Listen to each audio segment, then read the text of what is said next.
Good morning, viewers. It's Rob Atfield reporting for Port Carling Boats. It's Saturday, August the 13th, 2016, and we are here in Port Carling, Muskoka, Ontario, for the biannual Muskoka Lakes Association Antique Boat Show. We're off to a rainy start this morning. I'm not unhappy, however. Muskoka's had a terrible drought for the last 2.5, 3 months. We had almost no rain, and we're on the verge of mini catastrophe. In fact, there was a fire reported in Algonquin Park yesterday. So, although it puts a bit of a damper on the show this morning, thank goodness for rain. When the weather's cleared up a little bit, we'll mosey around and see what wooden beauties we can capture for you on film this morning. This is a by invitation only show. In other words, you have to be invited to bring your boat.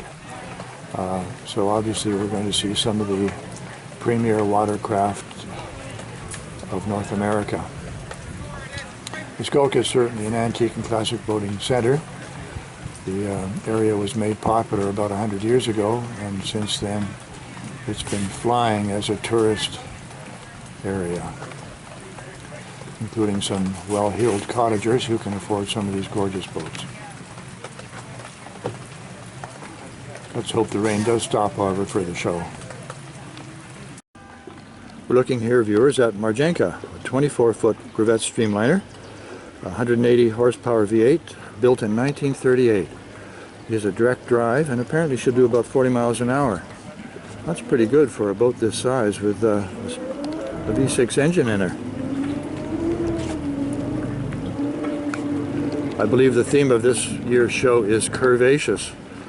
And this boat certainly qualifies. Probably not a straight line on her except for the cupboards.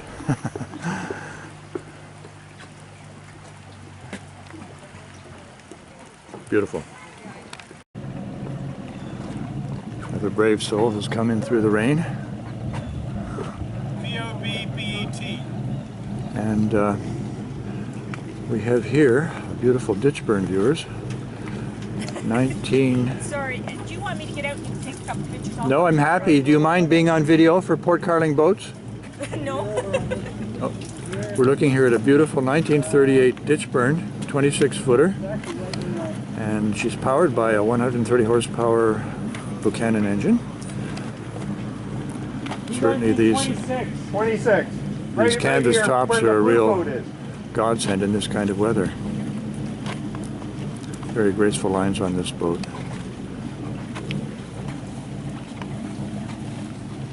I'm gonna give that up there. Huh? Yeah, I'm gonna go up and do that.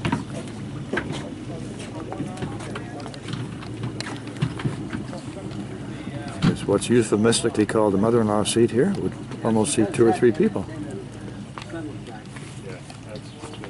Top of Wingo, I believe.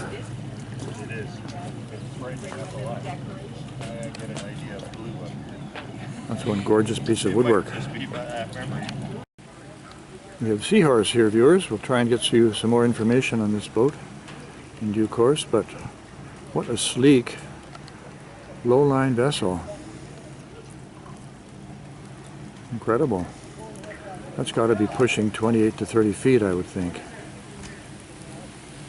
We're looking at Bobette here, viewers.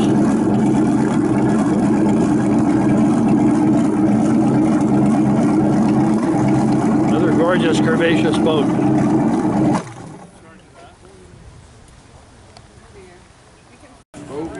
Okay. There.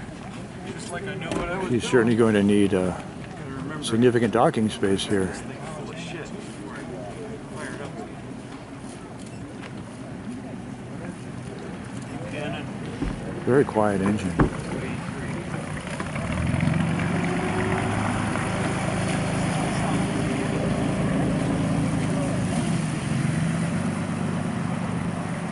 Seen her in a while.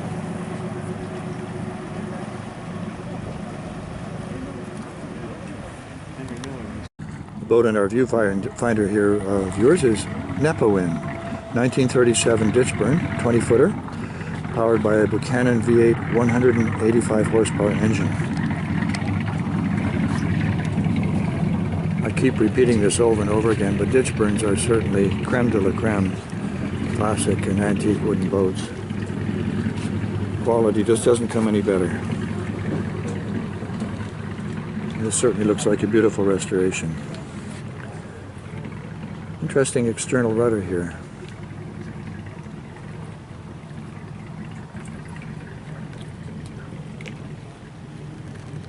Great boat. Here we have a Duke, beautifully upholstered. Nothing like that cream upholstery to really make it pop. Looks like a 19 or 20 footer. Great touring boat and wonderfully versatile from the point of view that you can go from front to back easily. Dukes were production boats rather than custom, but this one has certainly survived very well and obviously has been restored as well.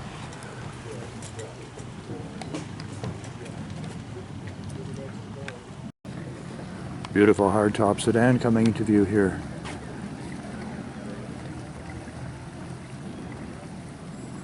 There's nothing like the gentle gurgle of these inboard engines.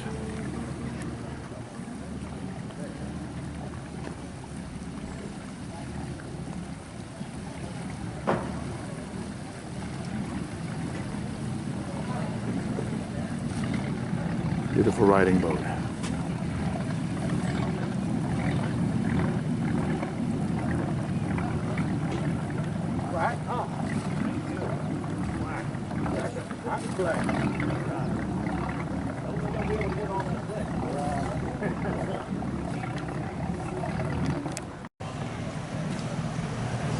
Well, good news, viewers. The sun's coming out here, and a number of woodies are waiting to be locked through.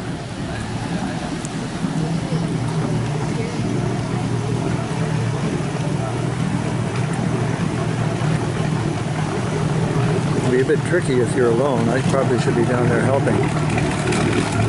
Maybe I'll do that right now. Apparently all is well, viewers. So we'll continue our coverage here. My guess is the boat on the far side of the lock here is a Port Carling Seabird. My guess would be vintage about 1935 to 1939. Great shape. I'm frankly surprised that some boats seem to be allowed to moor here overnight in the middle of the lock. We've got 5 or 6 boats here that are just messing up the works by reducing the amount of space available for people at the show today.